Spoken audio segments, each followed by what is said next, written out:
Hey team, welcome to the third in my series on improving your overhead squat while we are out of the gym.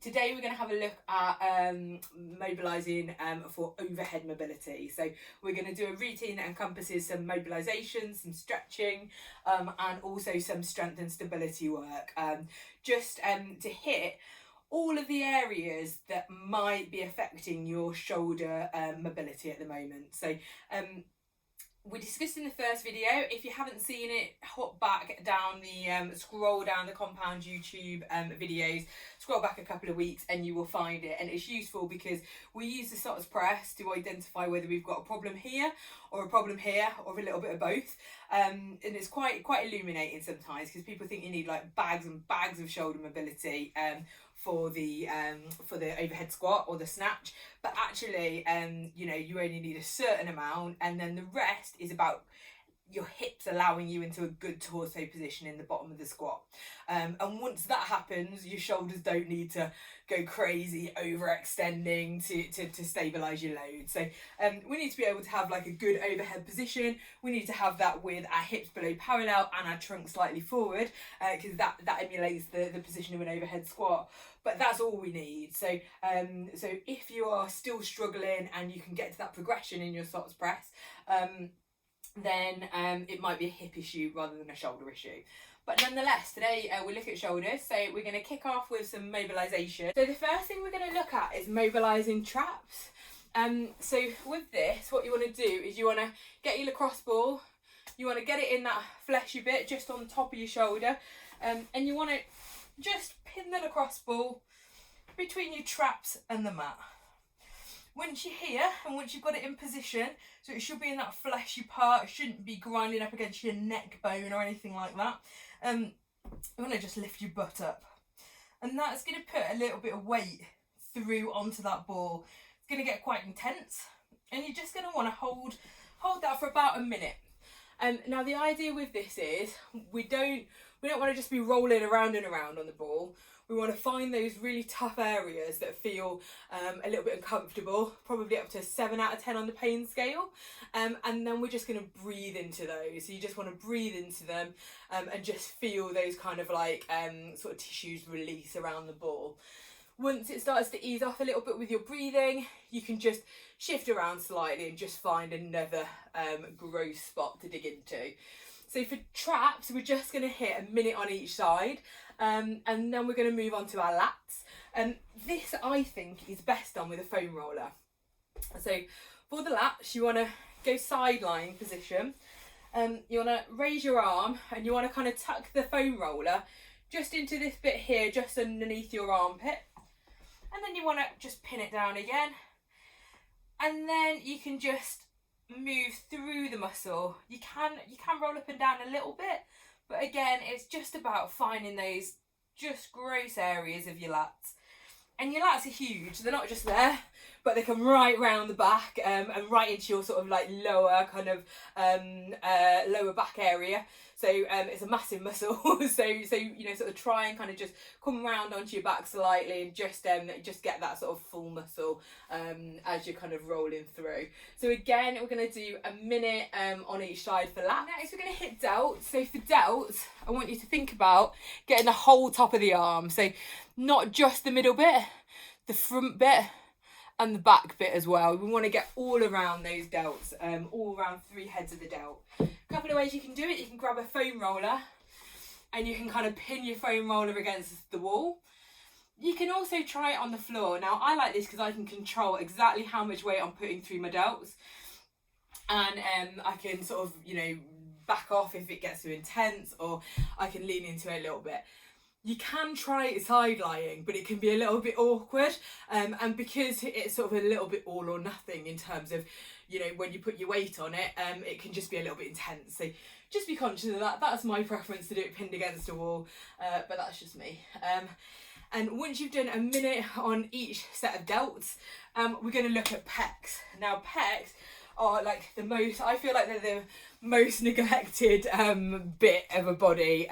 You know, we do a lot of stuff like we might bench, we might sit in really like kyphotic positions, so hunched over laptops or books or reading or knitting or whatever, and then these get really short and tight, and like especially women, but I find that people don't just deal with their pecs because it feels a bit weird to foam roll your pecs in the middle of a gym. So with the pecs, we're really looking to get that whole kind of area of tissue. So you want to feel down your sternum, and you really want to roll through this whole area right across and come in like right around here. I've got some really tender, sensitive bits, and they all make a difference to how your shoulders function. If you can't get into this position, that's going to make a big difference to what can work properly. So with this, I find just a lacrosse ball, literally. Oh, yeah, that's pretty tight. Literally just a lacrosse ball like that is fine for me because they're so tight. You can also pin it against the wall, again, like we just did, or you can go on the floor if you can manoeuvre physically around that. Yeah, it's not the most graceful of movements, but you get the impression. So yeah, get through those pecs, so a minute on each side, and then we're going to hit all of like the rotator cuff type muscles. So we're going to look at the whole back of our shoulders, and we're going to feel for the, if you feel for the spiny, if you can just feel that spiny bone that comes across here, you want to hit everything that's below that basically. So right below that, all along the back of that shoulder blade, even maybe just slightly underneath as well, underneath that shoulder blade. And what you want to do, I find it easier to pin a ball against the wall for this one because you've got control in terms of you can move your body and just control putting different amounts of weight through it, but also then you can move your arm. So when you get into a position, you can move your arm, so you can press overhead if you've got room. I haven't quite got room, and pressing overhead's a really good way to work out like what's impacting your ability for your overhead mobility basically. So you can identify like what the factors are. So yeah, you can just bring your arm across your body as well, which will just move your shoulder blade slightly, give you access to some more areas just in that little back shoulder bit, and yeah, just get through the rotator cuff muscles for a minute each as well. So once you've spent some time in all of those, like that's pretty intense, that's quite a lot of work, but we now want to kind of help the muscles just open up even more now. We've hopefully like unlocked some tissue restrictions, so we're going to use some stretching just to just open up the tissue and just get into that a little bit more. So next we're going to do a little bit of a stretching routine. So we're going to start with Puppydog. What we're going to do for this routine is we're going to spend 20 seconds in each pose. We're going to go through all the poses, and then we're going to do that 3 times around, and that is just going to keep you moving into and out of the stretches, and hopefully just open up those tissues a little bit more. So we're going to start with our Puppydog stretch. So we're going to come into our tabletop position, and from here we're going to keep our thighs fairly vertical, and we're just going to walk forward until we find that stretch through our armpits. And you almost want to think about getting your armpits down to the mat. You might want to start with your nose on the mat, and then as you get deeper into it, you might find that you want to just get your throat, lift your head and get your throat down.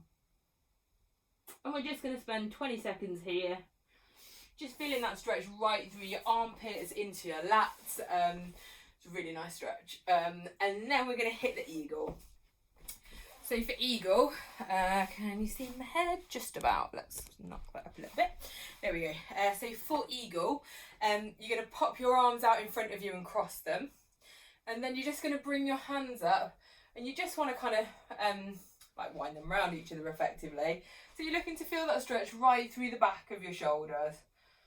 And you start with your left arm underneath, and then we're going to do 20 seconds there before swapping out to our right arm underneath.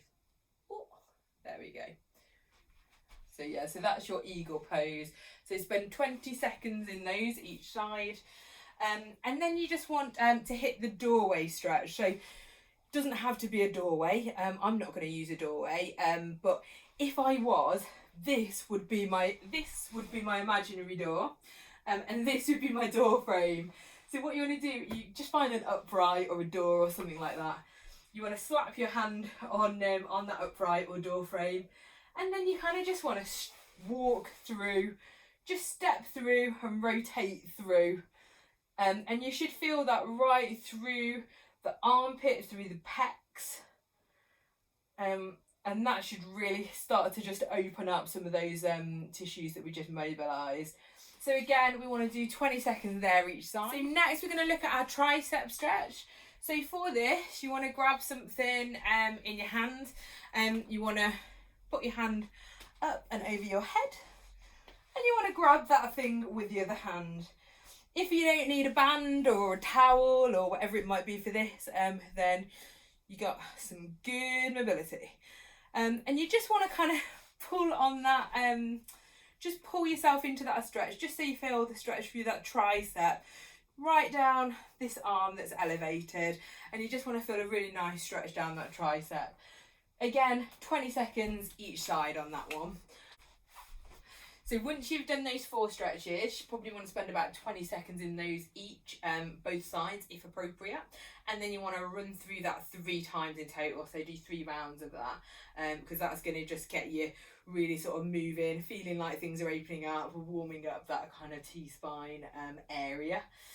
And next we're going to look at some stability work, so some strength work. It's going to hit rotator cuffs, it's going to hit shoulder stability. That's the idea basically.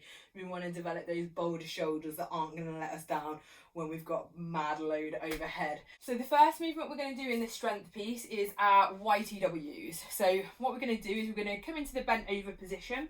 So the bent over position, I want you to think about if you just were part way through a deadlift and you got the weight to your knees, or if you're about to do like a bent over row or something, you want to be hinged forward at the hips, your back wants to be nice and tight. And then we're going to go into our Y, our T, and our W. I'd like you to do the W like this today. I know I sometimes teach it differently, but I'll show you for Y in a minute. So that YTW is 1 rep. So from the front, that looks like this.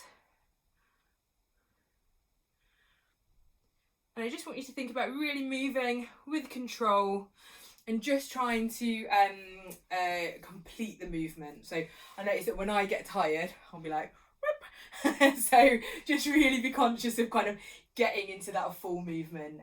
So that's your YTW, and we're going to do 8 to 10 reps of that, like depending on what size weight you've got. As I said, you want to get to, on the 3rd set, your final rep, you should be really ready to dump those weights.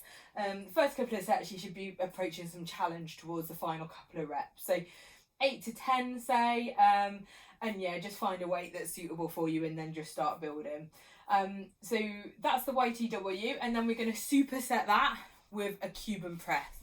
So for our Cuban press, we're going to be in stood up position, and we're going to bring our arms into the scarecrow position.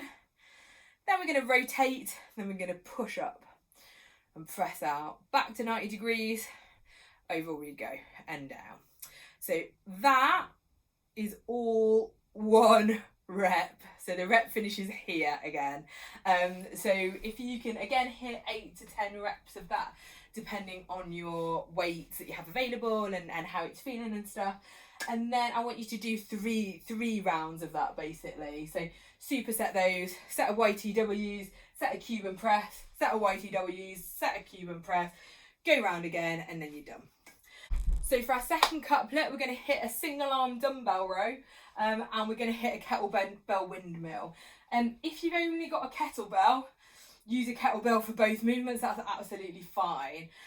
However, I wouldn't substitute a dumbbell for the kettlebell in the kettlebell windmill. I feel the fact that the kettlebell kind of hangs gives you that balance, so I would not sub in a dumbbell for that. But if you want to, on your rows, use whatever you got. So for your row, you're going to get into that bent over position again. You're going to take your weight and you're just going to pull up, feel that squeeze, and lower under control. Pull up, feel that squeeze, and lower under control. And then with this one, if your weight does not make it sufficiently challenging, add a tempo piece in, so go for a 3-second lower or something like that, just to make that like a little bit more grindy. And then the final movement is going to be our kettlebell windmill. So for our kettlebell windmill, let me just see, I'm just trying to think of, hopefully, I'm not sure I can actually film this, I'm not sure I've actually got the space, but we're going to try. So we're going to try and just about, good job I'm short, pop that up above our heads. And we're going to place this arm on or near our thigh, hand even. And then what we're going to do is we're going to look at the kettlebell, and we're going to keep looking at the kettlebell as we send our hips back and our hand down our leg, almost into like a good morning, but with a bit of a rotation. And we're going to come all the way back up. So stay looking at that kettlebell, keep it nice and stable. And then we're going to go all the way through that movement. So send your hips back and then straight back up again. Now I love this because it's overhead stability, it's a bit of balance, it's a bit of rotation, which is always a bit of a joy for people who do a lot of stuff that is just straight up and down. And I just find it really it really challenges you in some kind of slightly unusual ways. So I love that movement. So again, we're going to do like a little superset deal. So 8 dumbbell rows, 8 to 10 kettlebell windmills, 8 to 10 dumbbell rows, kettlebell windmills, and through again. And that's you done. And you should find, hopefully, that opens up some range of motion that you didn't know you had, but also starts to strengthen that shoulder piece, because you know, a lot of the time, if we've got the adequate range of motion, it's really then just about stabilising the shoulder and being able to kind of move into different positions while our shoulders locking out in that overhead position, and that's critical for the overhead squat. So it's a really nice transfer back into the movement. So I hope this has been helpful.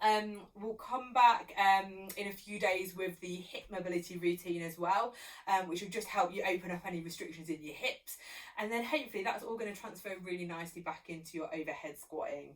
As I mentioned before, like the best thing you can be doing is overhead squatting for your overhead squat. And if you want some really nice drills, the duck walk that I mentioned on my last video is a really good one. And if you're getting a bit bored of just duck walking in a squat now, add a bit of load to it. So you can add load here, you can add load as a little suitcase kind of position,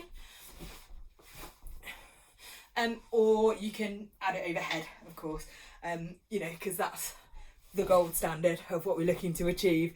So yeah, so that's a nice challenging one as well. So overhead duck walks. Also, if you're chilling out in your 5-minute squat, get some behind the neck pressing going on. It's just all going to add to that ability to deal with load overhead in that nice opened up position with our hips below parallel.